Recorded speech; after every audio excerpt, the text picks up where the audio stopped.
Olá, eu me chamo Ricardo Larrubia, eu sou aluno do mestrado profissional em Educação Física, a turma 6 do ProF, da Universidade Federal do Espírito Santo. O trabalho de hoje, que se configura como avaliação final da disciplina Problemáticas da Educação Física, foi dado como objetivo que a gente realizasse um mapa dessa disciplina, onde ao longo de 7 semanas a gente visualizou, né, algumas problemáticas que são vistas por nós professores de Educação Física ali, né, na nossa prática docente na escola. E eu posso iniciar aqui, né, com um texto base que foi do Fernando Gonzalez, né, onde ele definiu como o abandono do trabalho docente, né. Esse texto, ele na verdade tem o título de A Educação Física Escolar entre o rola-bola e a renovação pedagógica. Ele basicamente definiu três práticas que podem resumir, né, que pode definir, melhor assim, a atuação docente de cada professor.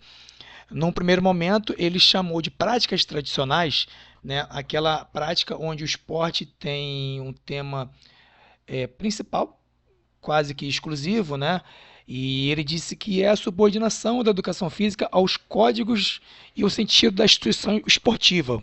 Podemos dizer assim, é aquela aula onde o professor vê o aluno como um futuro atleta, né? Onde a ideia dele é formar é, equipes para jogos escolares, né? E vai ter um caráter excludente, né? Onde os alunos mais habilidosos eles vão ter o destaque ali na aula. E o aluno não habilidoso, ele acaba sendo excluído de fato das aulas, né? Seguindo ali, numa segunda prática, ele deu o nome de o abandono do trabalho docente, onde o professor, por alguns motivos, ele acaba de fato abandonando a sua prática docente. Ele chamou também de desinvestimento pedagógico, que é marcado pelo rola-bola, né? Onde em muitos momentos é o aluno, né, os alunos em si, que tomam conta da situação, que definem os conteúdos, né, que se organizam, tendo o professor como papel secundário. Em muitos momentos, o professor até mesmo se ausenta da aula, né, porque ele mesmo não vê motivo dele estar ali. Ele não atua de forma pedagógica, de fato, né? E em ruptura a isso, numa terceira prática, que ele deu o nome de práticas inovadoras, que seria um contraponto a essas duas práticas que foram ditas anteriormente, né? Que foi marcada ali pelo movimento renovador, que aconteceu na nossa área no final ali da década de 80, início da década de 90, né? Onde a educação física foi de fato entendida como um componente curricular, né, que deveria tratar ali da formação integral do aluno, e ela teve o trato pedagógico ali, né, e o professor que está inserido nesse âmbito está dentro ali das práticas inovadoras. E dando sequência numa segunda problemática apresentada, que foi a relação entre a teoria e a prática, né? Que teve como texto base um texto de Soraya Darido, e o texto ele se inicia com uma citação de Brat, de 99, onde ele diz que os saberes transmitidos pela escola provêm de disciplina científica, ou então, de forma mais geral, de saberes teóricos conceituais, né? E ele entende que a educação física, diferentemente do saber conceitual, ela encerra ambiguidade ou duplo caráter, pois ao mesmo tempo é um saber fazer, que está dizendo aqui no realizar corporal, e um saber sobre esse realizar corporal. A gente sabe que historicamente a educação física ela priorizou o saber fazer, ou seja, uma aula, né, exclusivamente prática, né? E essas discussões sobre o ensinar sobre o fazer, né, são mais recentes. E isso gera um pouco de resistência em nossa área, né, na comunidade escolar ali, que talvez ainda não entenda, né, o papel da educação física, onde vejam a disciplina de forma exclusivamente prática, né? Porém, existem documentos que foram feitos e dão mais amparo, como podemos dizer, amparo legal para isso, né? Como a LDB de 96, os PCNs de 98, né? Onde trouxeram uma estrutura curricular. E ele diz também no texto, né? No caso ela, a Soraya Darido, sobre o que aconteceu em relação a isso, uma supervalorização também do ensinar sobre o fazer. Ou seja, conforme a crítica se apresentou, né, sobre a área ser exclusivamente prática, acabou se acontecendo um efeito inverso, né? Professores ou então propostas curriculares onde davam mais ênfase teórico sobre a prática. Então, o texto reflete sobre isso, sobre essa busca, né, entre a gente equilibrar, né, a teoria e a prática, porém, não mais entendendo a educação física como exclusivamente prática, tá? Dando sequência aqui, a terceira problemática apresentada foram os aspectos legais da educação física escolar, tendo como texto base, né, os aspectos legais da educação física escolar, que é um texto de Fernanda Moreto Impulseto, né, que inicia dizendo que a educação física atualmente ela é um currículo ela é um componente curricular obrigatório da educação básica, mas ela nem sempre foi vista assim, né? Ela nem sempre teve essa condição. A primeira aparição dela na LDB de 1961, né, ela dizia que era uma prática obrigatória nos cursos primários, né, educação pré-primária e no ensino primário, e no ensino médio, que também era chamado na época de ginásio, né? Ela era obrigatória aos alunos de até 18 anos, e 10 anos depois teve uma reforma educacional, né, que foi chamado de grau primário, né, e ela deixou de fazer referência ao limite de idade, né, na LDB de 71, e assim, ela passou a ser obrigatória em todos os níveis de ensino e ela tornou-se facultativa a alguns alunos, né, que se enquadravam nos seguintes critérios: o aluno que trabalhasse mais de 6 horas por dia e que estudasse de noite, o aluno que tivesse mais de 30 anos de idade e o aluno que prestasse serviço militar obrigatório, né, ou também um aluno que fosse fisicamente incapacitado. Então essas foram as primeiras aparições ali da educação física com essas particularidades de ser facultativa a alguns alunos, né? Na LDB de 96, que ela teve, de fato, foi entendida como uma atividade, né, do componente curricular, e assim ela passou a ser obrigatória, né, em todos os níveis da educação física, é, e ela foi integrada à proposta pedagógica da escola, né, sendo entendida, como eu falei, como componente curricular da educação básica, né? Porém, então, ela é obrigatória agora no ensino básico, na educação infantil, no ensino fundamental e ensino médio, e ela fica facultativa no ensino noturno, né? Ficando a cargo da escola escolher ou não oferecer ela para os seus alunos. E em 2001 teve alteração nesse texto, né? No artigo 26 ali, no terceiro parágrafo, que incluiu a educação física, né? O termo obrigatório na frente do componente curricular, né? E reforçou então a exigência legal da educação física como obrigatória na educação básica.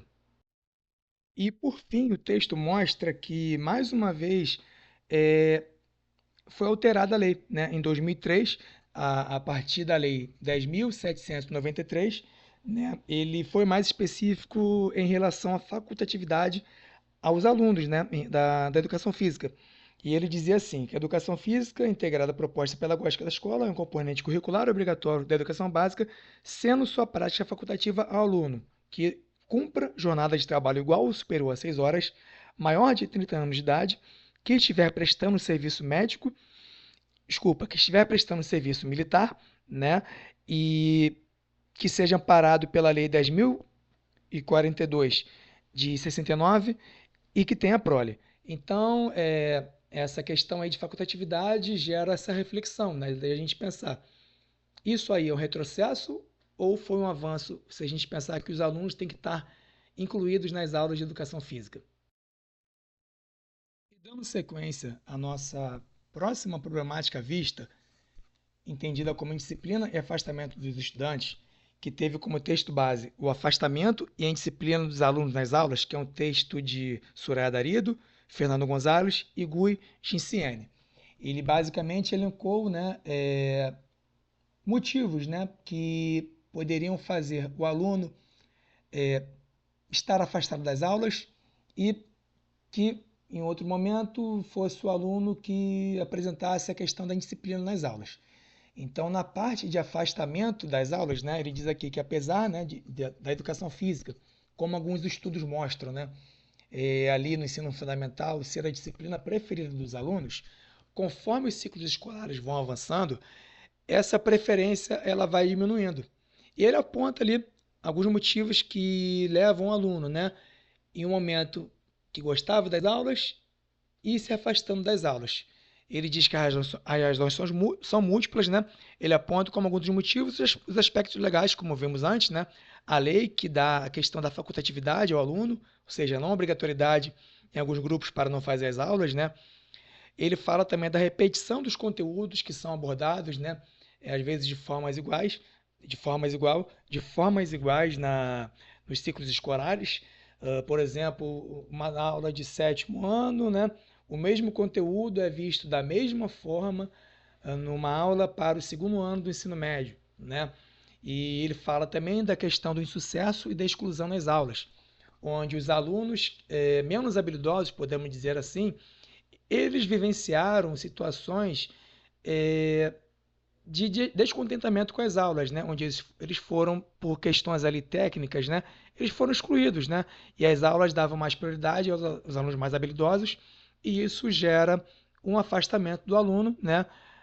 Nas próximas séries. Ele fala também da questão da disciplina, né?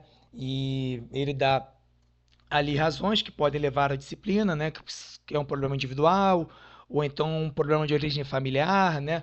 Ou então por parte dos alunos, quando perguntado para eles, né, o que levam eles a serem assim, eles dizem que talvez devido a aulas desinteressantes, né?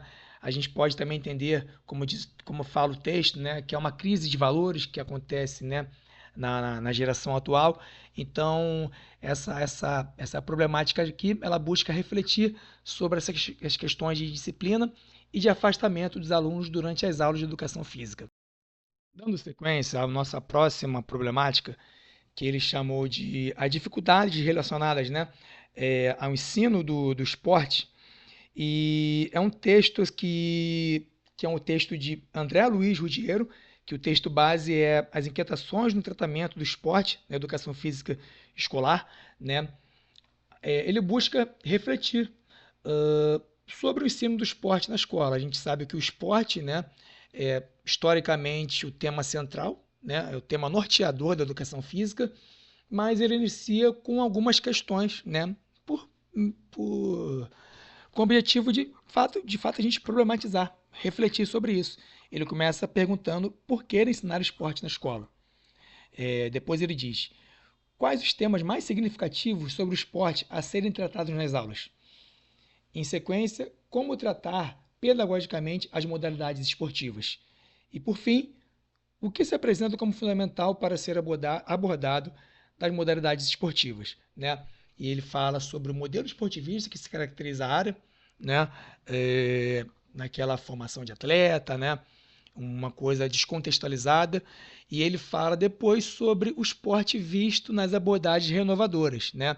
Onde faz um tratamento pedagógico do esporte, onde vê o esporte não mais como um fator excludente, e sim como um aspecto de formação, né? Onde a gente pega a parte positiva do esporte, né? Como a geração de valores positivos que vão ser abordadas em nossas práticas. Então, essa problemática aqui ela busca refletir sobre o ensino do esporte nas aulas de educação física. E, por fim, ele traz a problemática chamada questões de gênero na educação física escolar, que tem como texto base a educação física escolar e a questão de gênero, que é um texto de Osmar Moreira, né? Esse texto ele se inicia falando sobre as aulas mistas e a equidade de gênero, né? Ele questiona por quais motivos seria tão comum que as crianças na educação infantil e nas séries iniciais do ensino fundamental tenham aulas mistas, né? Com meninos e meninas atuando de forma conjunta.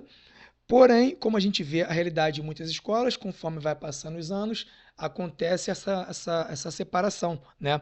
Onde existem aulas para meninos ou aulas só para meninas, né? Então, o texto, além disso, ele aborda ali as definições de gênero, sexo e orientação sexual, e ele faz essa reflexão, esse questionamento, né, de por que essas questões têm que ser abordadas em educação física escolar, que é um tema de muita relevância atualmente na sociedade, mas que vem sendo, às vezes, tratados de forma errada na educação física, né?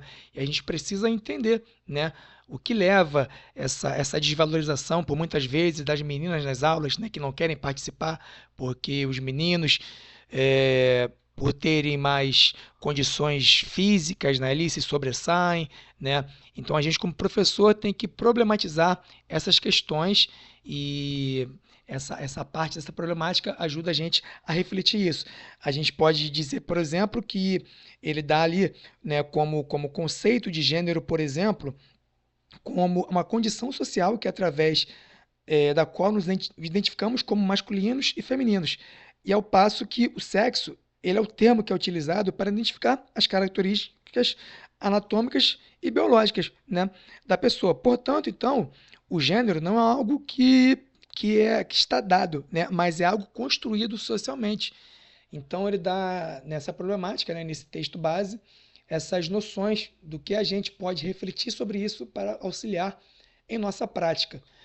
Bom, pessoal, como eu falei com vocês, eu trouxe essas abordagens, né, essas problemáticas de forma bem objetiva. E é isso. Muito obrigado por terem visto o vídeo. Até mais.